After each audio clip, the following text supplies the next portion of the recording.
পরে না ভুল বলতে আমি ছাড়তাম না, পরে ছাড়ছি কি বলছি ও চাবি দিয়েছে, ওকে বলেছে আর মালিককে বলে দিয়েছে। তো মালিক বলছে তোমরা এটা, মালিককে বলেছে আমার ছেলেকে যে তোমরা এটা ছাড়ছো, না ওটা নয়,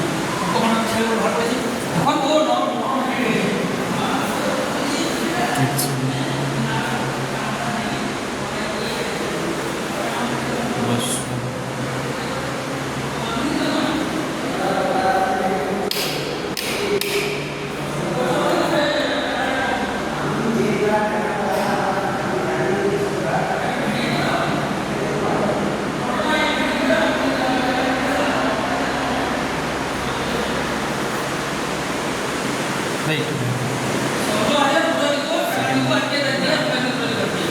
আপনি হবে না,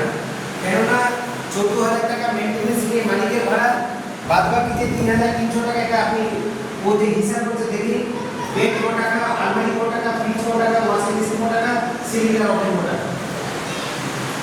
এগুলো সব সেটা তো